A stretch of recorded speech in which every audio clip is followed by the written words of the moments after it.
आश्रम ने निश्चय किया है कि जितना भी यहाँ पर, क्योंकि इतनी सारी चीज़ें यहाँ खरीदी गई हैं इस पूरे कैंप के लिए, इतने बेड्स, इतनी सामान, इतना सब, हमने कहा कि सारा का सारा सेवा धाम में, अब परमार्थ में नहीं जाएगा, ये परमार्थ के काम में आएगा। सारा का सारा आपके सेवा धाम में ये सारा सामान जितना भी यहाँ पर खरीदा गया वो सब आपके काम में आ जाएगा, और आपके जैसी कैंप समेटेंगे वो ट्रक भरकर आपके यहाँ में पहुँचा देंगे, और कुछ राशि है वो भी आपको समर्पित हो जाएगी, उसको भी आप सेवा धाम में लगाइए। उसको नहीं पहचान है मेरी, जिस्म हूँ मैं वो जान है मेरी, उसको नहीं पहचान है मेरी, प्यार मेरा तू जाने मेरे यार को मना। ये दिव्यांग वास्तव में बहुत सुंदर नाम है। भगवान ने कुछ कमी रखी होगी, लेकिन सेवा धाम जैसी संस्थाओं ने सेवा का जो बीड़ा उठाया है, उनके लिए हम उनको हार्दिक अभिनंदन करते हैं।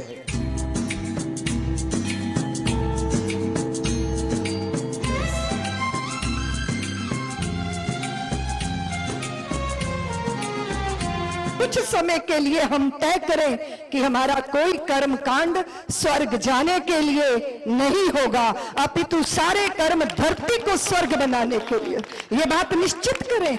हम जो रहवासी हैं वो सब संकल्प करें, मुट्ठी बांधिए, हाथ खड़ा कीजिए और मेरे पीछे दोहराइए। जन्म जहां पर हमने पाया, अन्न जहां का हमने खाया, वो है प्यारा देश हमारा, इसकी रक्षा हम करेंगे, हम करेंगे, इसकी रक्षा हम करेंगे, हम करेंगे। तो आप लोग संकल्पवान हुए हैं, और संकल्प के आगे कोई विकल्प नहीं होता, तभी संकल्प सिद्धि के द्वार तक पहुंचाता है। ये विकलांग नहीं बल्कि दिव्यांग हैं, और इन दिव्यांग महाकुंभ को देख सबके भीतर अलग दिव्य शक्ति होने का एहसास होता है। एक नागरिक होने के नाते हमारी जिम्मेदारी बनती है कि हम उनकी जरूरतों को समझें। हमें इनके प्रति सद्भावना रखनी होगी। इन्हें दया या सहारे की जरूरत नहीं, बल्कि इन्हें स्नेह और सम्मान की जरूरत है।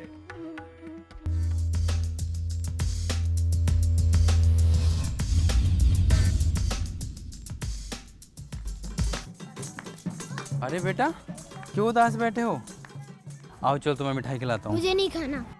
क्यों?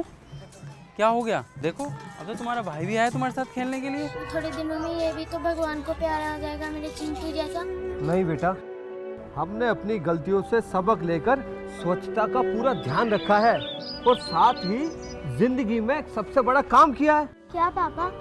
शौचालय बनवाया है। भाई हमें शौचालय की क्या जरूरत, हम तो पीढ़ियों से ही बाहर जाते रहे हैं, और फिर हम लुगाई थोड़ा है। शौचालय सिर्फ महिलाओं के लिए नहीं है, सबके लिए जरूरी है। वो कैसे? आदमी का क्या, वो तो कहीं भी बैठ जाए। तभी तो गंदगी से बीमारियां फैलती हैं। समझे चौधरी साहब, खुले में शौच करने से वो गंदगी पीने के पानी में मिल जाती है, और बाकी की कसर मक्खियां पूरी कर देती है। इसीलिए आप काम पे कम और अस्पताल में ज्यादा रहते हैं। इसका कारण है घर में शौचालय ना होना। बेटा, तुम्हारे पिताजी ने आज हमारी आंखें खोल दी।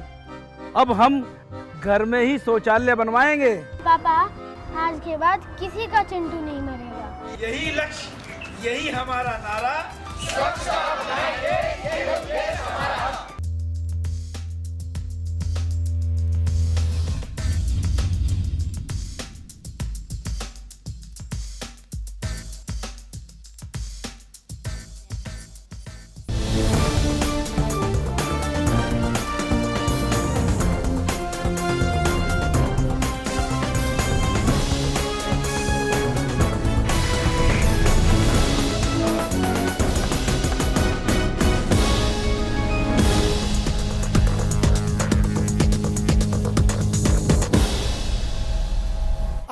एक संकल्प लेना है हम इन नदियों के किनारों पर कोई शौच नहीं करेंगे। अगर हम कुछ कर सकते हैं, हम अपने गांव के किनारे किसी गरीब के लिए एक शौचालय बनवा देंगे। The Global Interfaith Wash Alliance is coming together to join our hands to build toilets, to ensure that people use toilets. जितने भी हमारे धर्माचार्य हैं, हम ये कोशिश करेंगे कि हर गांव में 100 शौचालय देंगे, तो उस दिन ये समस्या समाप्त हो जाएगी, फिर कोई भी खुले में शौच नहीं करेगा। यहाँ बेटे जितने भी हमारे मौजूद उपस्थित मेहमान हैं, ये एक अज़ाइम और संकल्प लेके जाएं कि हम अपने गांव के अंदर शौच बनवाएंगे, और अगर हमारे गांव के अंदर बने तो हम अपने करीब के गांव के अंदर, और जहां जहां हो सकता है हम इस बात की कोशिश करेंगे कि हमारे हर गांव के अंदर शौच बने। मेडिटेशन से भी पहले सैनिटेशन की जरूरत है। 4 बजे जब उठ करके आप पहला कदम धरती पे रखते हैं तो आप सीधे पूजा स्थल की ओर जाने को आपको जरूरत होती है या टॉयलेट की तरफ जाने की जरूरत होती है। We all together can create wonders and this can happen.